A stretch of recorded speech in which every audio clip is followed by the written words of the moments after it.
지난 주일 이어서 한 주간 동안 고난주간 특별 새벽 기도회에 또 많이들 동참을 해주신 것 감사를 드립니다. 그리고 오늘 저녁에 또 우리가 정사 예배를 드리게 되어졌고 또 이제 이번 오는 주일이 이제 부활주일로 하나님께 영광을 올려드리는 그러한 축제의 주일이 될 수 있도록 준비할 수 있는 그런 시간들을 허락해 주신 것을 생각할 때에 감사드립니다. 순서를 맡아서 또 수고해 주신 모든 분들께 감사를 드리고 또 찬양 인도하시고 또 하시느라고 수고해 주신 모든 분들께도 감사를 드립니다. 그런 의미에서 오늘 거창한 제목으로 나왔습니다. 오늘 순서지의 제목을 한번 보시겠습니까? 뭐라고 되어 있습니까?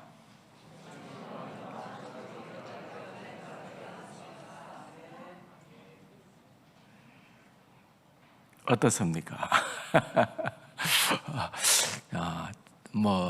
생각이 각자 좀 다를 수 있으리라고 생각을 해봅니다만은 사실 그 전도 폭발 제임스 케네디가 아주 전도 폭발이라고 하는 그것을 만드는 유명한 부흥사요 또한 설교가였지요.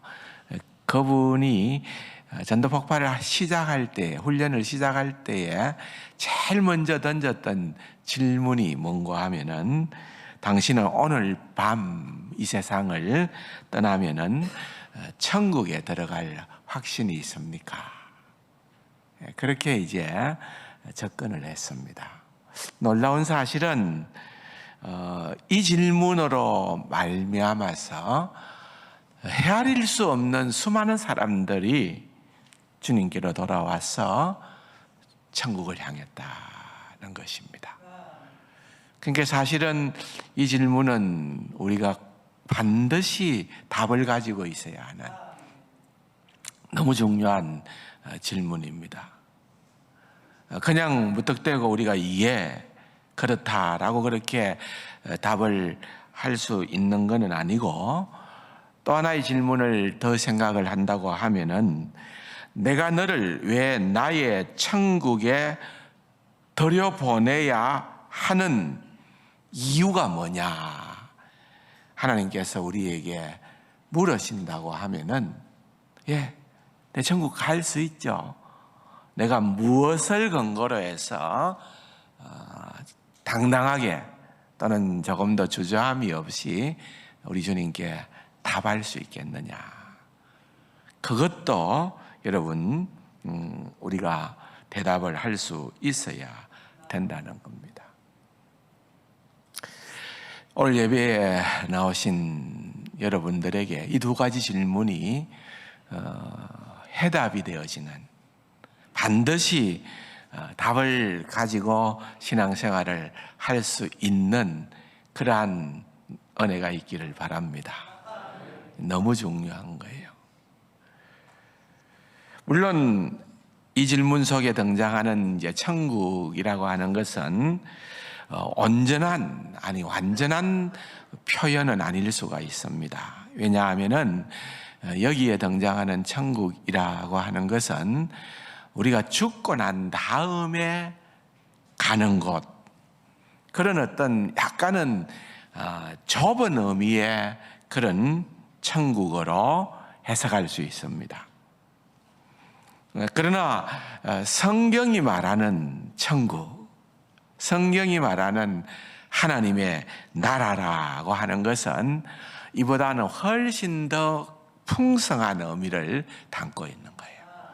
꼭 죽어서만 가는 그것이 아니라 하나님의 나라 할 때에는 하나님의 통치, 하나님의 주재권, 하나님의 주권, 하나님의 임재, 그것이 이루어지는 것이면은 그것은 천국이라는 거예요. 그래서 우리가 살아서도 하나님의 나라 백성이고, 살아서도 천국을 누리며 살아갈 수 있는 자가 되어지는 그러한 일인 것입니다. 사실 오늘 읽어본 본문을 가지고 오늘의 설교의 핵심 인물로 등장시키는 사람은 다름 아닌 강도 이야기를 좀 하려고 그러는 거예요. 그래서 아마도 우리가 성경을 읽기는 읽고 이 내용은 다 알지만은 아마 여러분들이 설교로 들어본 적은 별로 없었을 것 같아요. 또 그렇게 깊이 있게 생각을 해보지도 않았을 것 같아요. 임장로님, 오늘 기도해 주셔서 감사한데 이 강도 설교 좀 들어보셨습니까? 잊어버렸을 수도 있지만은 저도 20년 만에 처음 하는 겁니다. 그러니까 이 부분은 사실 우리가 한 번은 다루어 볼 필요가 있는 그런 본문이겠다, 그런 생각을 해보는 겁니다.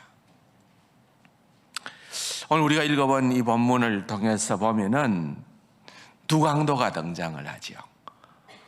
그런데 그 중에 한편 강도가 죽기 전에 예수님께 기도함으로 말미암아 낙원에 들어갈 수 있게 되었다는 내용입니다. 예수님께서 십자가상에서 7마디의 말씀을 하셨다. 그래서 가상 뭐라고 그래요? 7언이라고 그럽니다. 그 첫 번째가 뭡니까? 하나님, 저들이 하는 일을 알지 못합니다. 저들이 왜 나를 십자가에 죽이는지 저들은 알지도 못하고 이와 같은 일을 합니다. 하나님, 저들을 사하여 주옵소서. 그들을 용서하라고 하나님께 간구하는 것이 첫 번째 예수님이 십자가에서 하신 그러한 말씀이었습니다. 그리고 오늘 여기에 강도를 향하여서 내가 오늘 나와 함께 낙원에 있으리라 라고 한 이 말씀이 두 번째 말씀인 것입니다. 오늘 이 본문은 의외로 많은 분들이 다르게 이해를 못하고 있는 그런 본문 가운데 하나이기도 합니다. 강도가 죽기 전에 자신을 기억해 달라고 할 때에 예수님께서 오늘 낙원에 있을 거라고 약속해 주신 사실을 보면서 읽으면서 죽기 직전 사람들의 구원 확신용어로 이 본문을 들어는 사용해왔더랬습니다. 아마 여러분들도 그런 소리를 많이 들어왔을 겁니다. 물론 죽기 직전에 우리가 어떤 신앙 고백을, 어떤 바른 신앙 고백을 하느냐는 것은 아무리 강조해도 지나치지 않을 만큼 중요는 합니다. 평생 예수를 그렇게 잘 믿었다는 분이 죽기 직전에 예수를 부인하면서 죽어가는 그런 어떤 충격적인 사실들을 가끔씩 우리는 주변에서 경험하기도 하는 거예요. 그렇기 때문에 사실은 여러분, 마지막 순간에 우리가 어떠한 확실한 분명한 신앙 고백을 하느냐 하는 것은 대단히 중요합니다.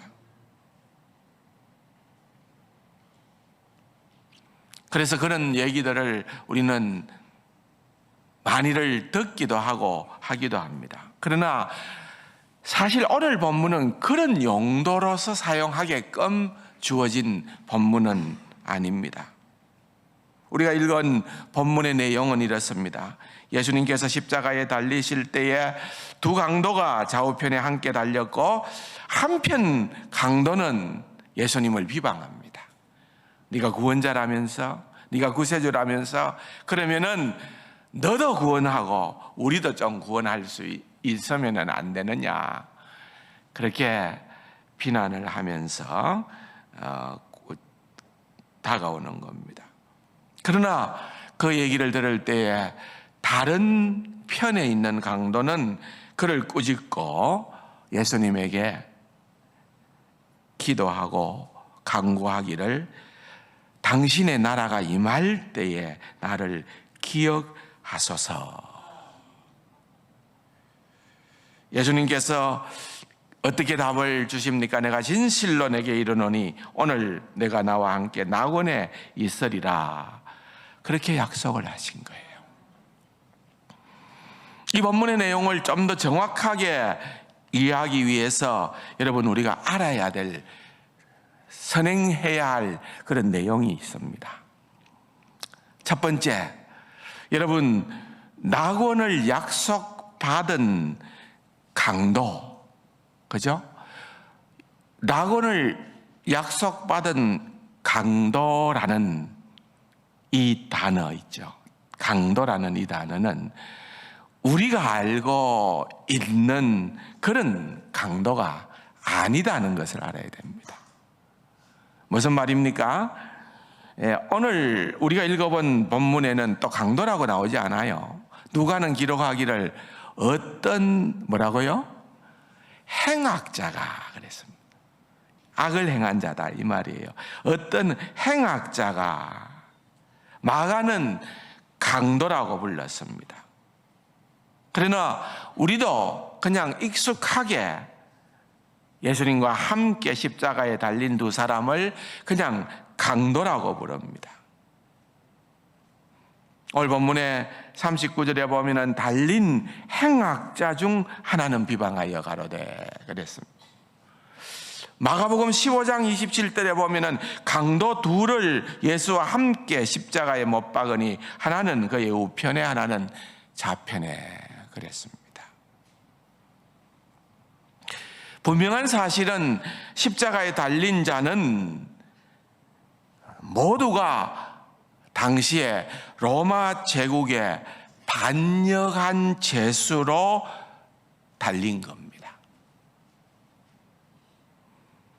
예수님도 사실과는 다르지만은 예수님을 어떻게 그들이 간주를 했는가 하면은 로마의 반란자로, 로마 제국의 반란자로 결정하여서 십자가형을 집행한 겁니다. 그런데 여러분, 이 말은 무엇을 의미할까요? 여기에 두 강도라고 그렇게 표현된 이 강도라고 하는 것은 그냥 단순한 점도둑 내지는 잡범이 아니라 그 말입니다. 잡범이 아니라 그 말이에요.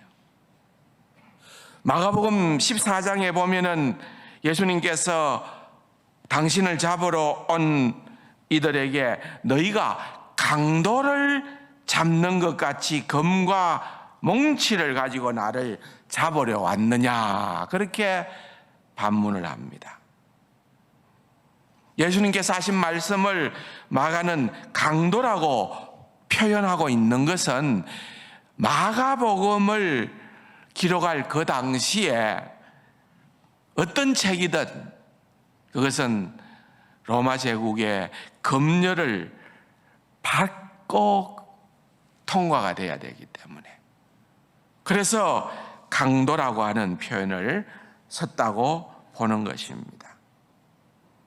어쨌든 여기에 등장하는 마가복음에서 사용되어졌던 강도라고 하는 그 단어는 헬라 말로는 레스테스라는 단어를 그렇게 번역을 했습니다. 강도라, 우리말로는 그렇게 번역을 했습니다. 그런데 이 레스테스라는 말은 조금 우리에게는 익숙지 않은 그런 말이지만은 프랑스어로 우리는 다 아는 말입니다. 레지스탕스라는 말이 있습니다. 뭔 말입니까? 예, 저항한다는 거예요. 저항. 레지스탕스라는 말은 저항군이고 저항하고 저항자라는 말입니다. 그러니까 강도라는 말의 원래적 의미는 로마 제국편에서 볼 때에 우리에게 힘으로 저항하는 무리들, 그 말입니다. 그것을 그렇게 표현을 했던 것입니다. 어떻게 저항을 합니까? 로마가 물리적인 힘을 가지고 우리를 억압하고 있기 때문에 우리도 힘을 가지고 힘을 모아서 혁명을 일으켜서 우리가 로마 제국을 물리쳐서 이기고 해방을 해야 된다. 그렇게 생각하고 운동을 했던 사람들입니다. 어떻게 보면 독립운동가라고도 볼 수 있는 인물들입니다. 예수님 당시에는 주로 갈릴리 지역에 이와 같은 사람들이 많이 있었습니다. 사도행전 5장에 보면은 갈릴리 사람 유다가 저항하는 사람으로 기록되어 있습니다.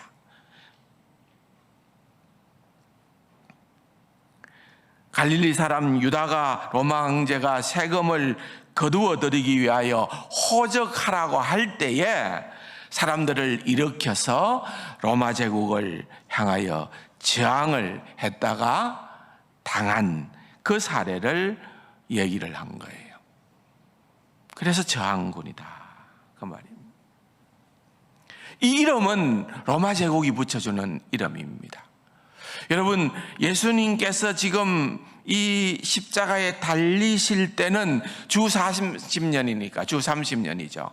그 대략 한 로마 통제가 어느 정도 진행이 되어졌는가 하면은 90년 정도. 왜냐하면은 주전 63년경에 하스몬이라고 하는 마카비 형제들이 일으킨 반역을 통하여서 이루어진 하스모니아 왕조가 나라를 그대로 바쳐버린 게, 로마에 바쳐버린 때가 주전 63년입니다. 그러니까 주전 63년부터 90년 정도 된 거죠. 지금 90년이라고 하는 그러한 세월 동안 유다인들은 여러 번 역사적으로 보면은 집단적으로 로마에 대해서 저항을 했습니다. 왜냐하면 특별히 바리새인들 같은 입장에서는 어쨌든 그들은 어떤 믿음을 가지고 있는가 하면은 하나님만이 우리의 주인이다. 그 당시에는 가이사, 로마 황제가 주인이다 라고 하는 것을 신앙 고백하게 했어요. 그러니까 절대로 우리는 그거는 못한다. 하나님만이 우리의 주인이시다 하는 것을 주장을 하다가 한꺼번에 2,000명이 십자가에서 처형되어지는 그런 역사적 기록들도 나오는 겁니다.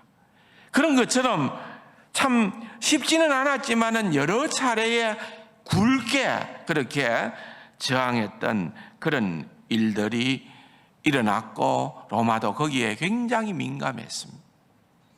바로 그런 때였습니다.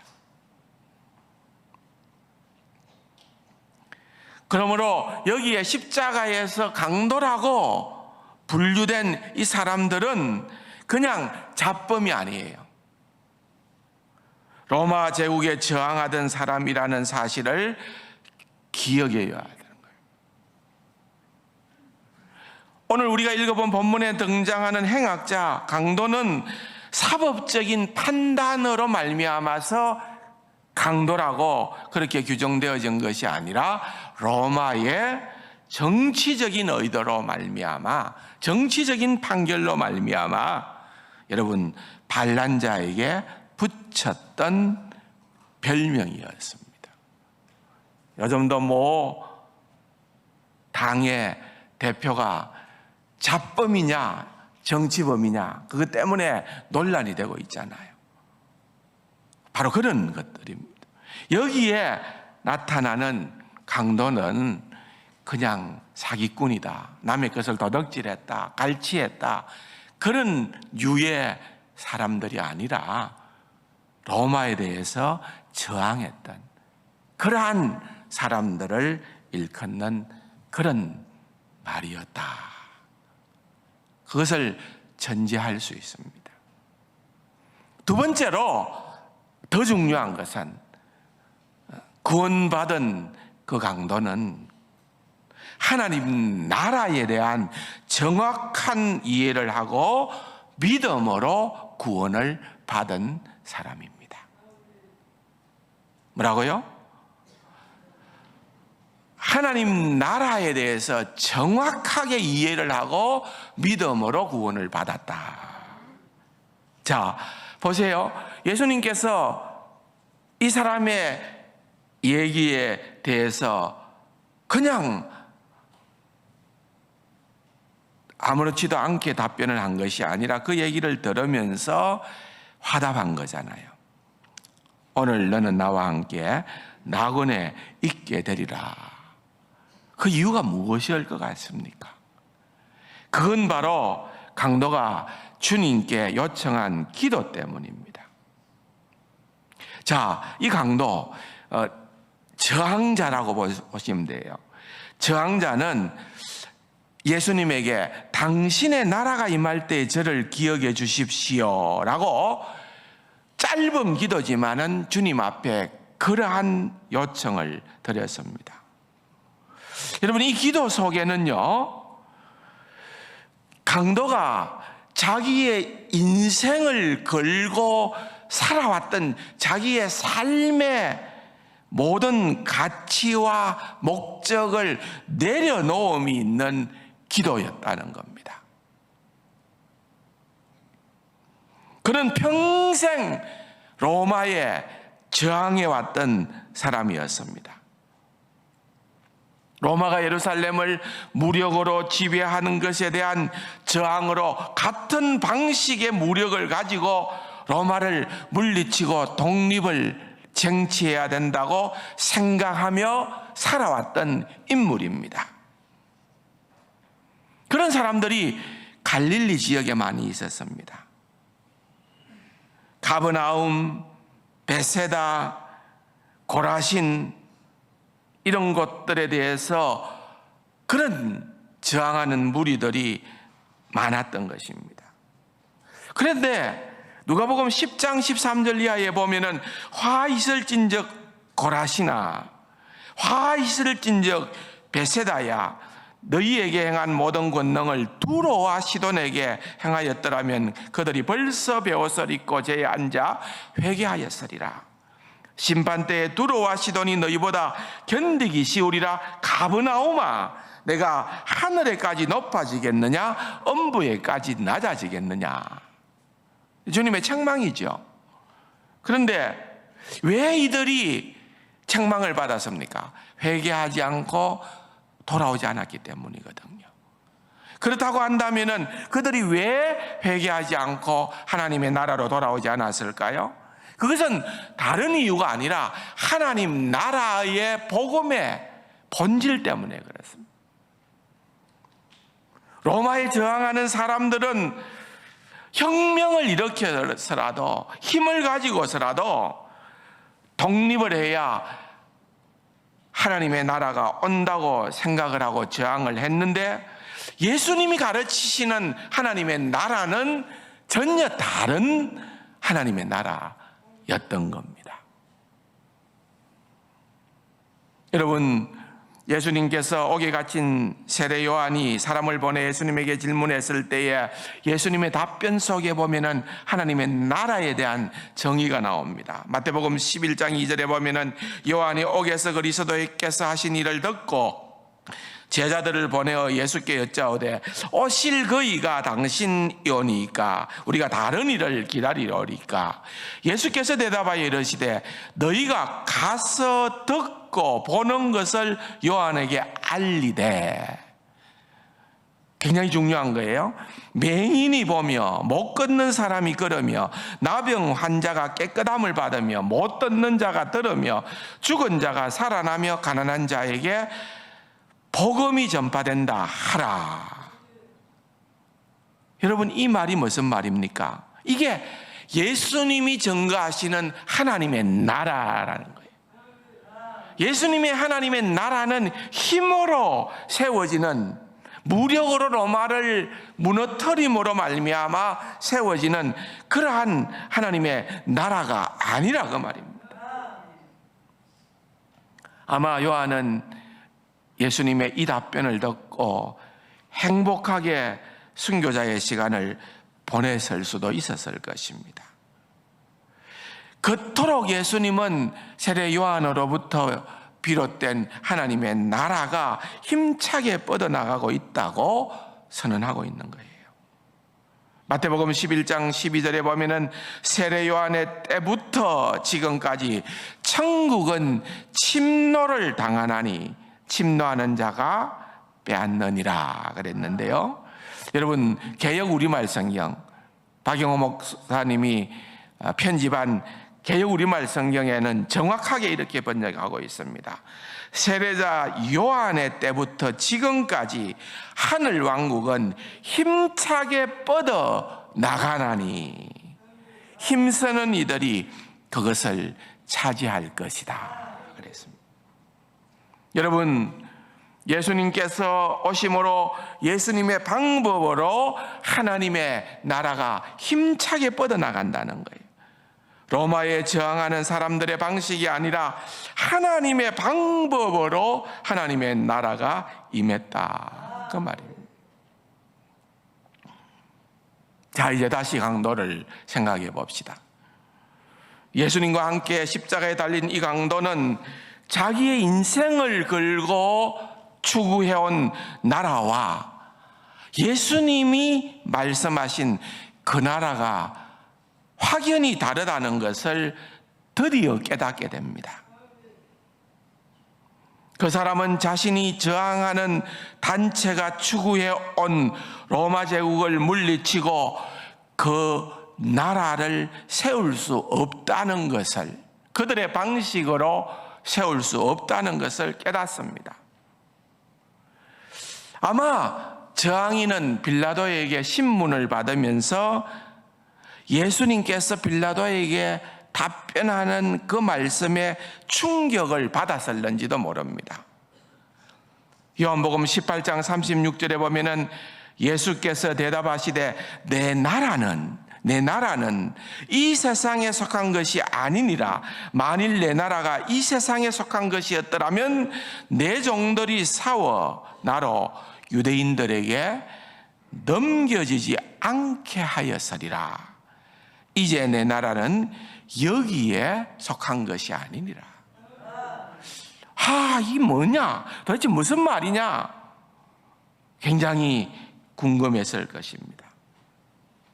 강도는 십자가에 달리기 전에 예수님에 대해서 많은 소식을 들었을 것이고, 또 그 사람은 자신이 속한 저항 공동체의 사람들처럼 그 예수님을 거부하고 살아왔을 것입니다. 그런데 그 예수님의 태도가 너무 다르다는 거예요. 심지어는 이제 십자가에 달려서까지도 예수님의 가상칠언의 첫 번째 얘기를 듣는 거죠, 기로. 예수님은 놀랍다는 거예요. 우리의 마음속에는 우리를 죽이려고 하는 저 로마 군병들을 향하여서 저주하고 분노가 치밀어 오르는데, 이 사람은 도대체 누구간데 그들을 사하여 주옵소서, 용서해 주옵소서, 그렇게 기도하는 것을 보면서 더 이상 기다릴 수가 없었던 것입니다. 누가복음 23장 33절에 해골이라 하는 곳에 이르러 거기서 예수를 십자가에 못 박고 두 행악자도 그렇게 하니 하나는 우편에 하나는 좌편에 있더라. 이에 예수께서 이르시되 아버지여 저들을 사하여 주옵소서, 자기들이 하는 것을 알지 못함이니이다 하더라. 당신을 십자가에 못 박은 이들을 용서해 달라고 하시는 예수님의 기도를 들으면서 강도는 결단한 것으로 보입니다.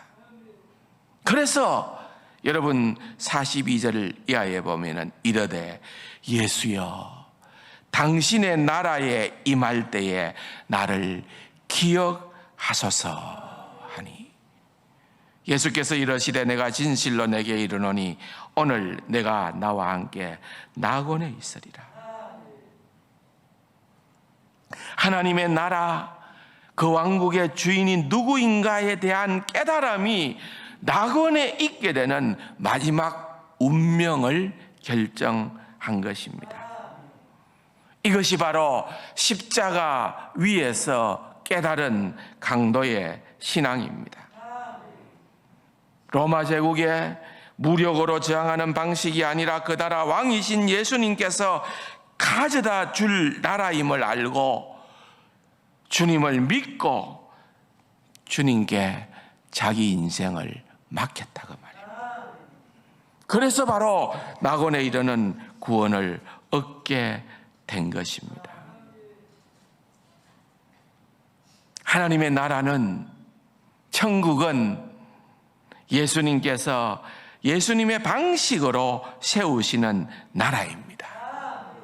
여러분, 그 나라를 그래도 정확하게 알고 있었던 사람들이 있습니다. 바로 아리마대 사람 요셉과 니고데모였습니다. 이 두 사람은 예수님이 운명하시자 장례를 치르려고 용기 있게 나타납니다. 요셉은 하나님의 나라를 기다리는 사람이었습니다. 누가복음 23장 50절 51절에 보면은 공의 의원으로 선하고 이로운 요셉이라 하는 사람이 있으니 그들의 결의와 행사에는 찬성하지 아니한 자라. 그는 유대인의 동네의 아리마대 사람이요. 그 다음에 뭐라고요? 하나님의 나라를 기다리는 자라 그랬습니다. 여러분, 아리마대 사람 요셉은 사내들인 공의에서 상당히 높은 위치에 있었던 의원이었습니다. 그 사람은 자신의 신분을 잘 알고 있는 사람들 앞에 당당하게 나서서 예수님의 시체를 달라고 해서 장례를 치릅니다. 그의 동료였던 니고데모와 더불어서 장례를 치릅니다. 니고데모도 일찍이 밤중에 예수님에게 와서 사람이 거듭나지 아니하면 하나님의 나라를 볼 수 없느니라, 사람이 물과 성령으로 나지 아니하면 하나님의 나라에 들어갈 수 없느니라 하는 주님의 말씀을 직접 들었던 사람입니다. 그 니고데모도 요셉과 더불어서 예수님의 마지막 시신을 수습해서 장례를 치르겠다고 온 것입니다. 요한복음 19장 38절 이하에 보면은 아리마대 사람 요셉은 예수의 제자이나 유대인이 두려워 그것을 숨기더니 일 후에 빌라도에게 예수의 시체를 가져가기를 구하며 빌라도가 허락하는지라. 이에 가서 예수의 시체를 가져가니라. 일찍이 예수께 밤에 찾아왔던 니고데모도 몰약과 침량 섞은 것을 100리터라, 이건 한 100건쯤 되는 거예요. 좀 가지고 온지라. 이에 예수의 시체를 가져다가 유대인의 장례법대로 그 향품과 함께 세마포로 샀더라 그랬습니다. 요셉은 자신이 파놓은 새 무덤을 준비했고, 니고데모는 모략과 침량을 섞은 그 분량은 한 34kg나 되는 어마어마한 분량을 준비를 해서 장례를 치른 것입니다. 요셉과 니고데모는 예수님이 돌아가셨을 때에 하나님의 나라에 대한 정확한 지식을 가지고 행동을 합니다. 그들이 취하는 행동이 얼마나 위험한지 그들은 알고 있었습니다. 왜냐하면 예수님이 처형당하신 제목은 로마의 반역죄였거든요. 반란죄였거든요. 그거를 알기 때문에 그런 예수님을 두둔하고 그런 예수님을 수습한다고 하는 것은 그들의 생명조차도 어떻게 될 수가 있다는 것을 각오하지 않고서는 불가능한 겁니다. 그럼에도 불구하고 자신의 인생을 걸고 예수님께서 가르쳐 주신 하나님의 나라를 믿고 기다리는 사람으로 행동을 했습니다. 그 당시에 저항자들이 취했던 그런 힘으로서 로마를 대항하는 그런 방식이 아닌 예수님의 방식으로 하나님의 나라가 임하게 될 것을 확신하고 그 나라의 왕은 예수님이라는 것을 믿었습니다. 목숨을 걸고 장례를 치렀다는 거죠. 사랑하는 성도 여러분, 오늘 이렇게 긴 얘기를, 강도에 대한 이야기를 드렸던 것은요, 여러분, 우리가 과연 하나님의 나라에 대한 바른 신앙을 가지고 신앙생활을 하고 있느냐 하는 것입니다.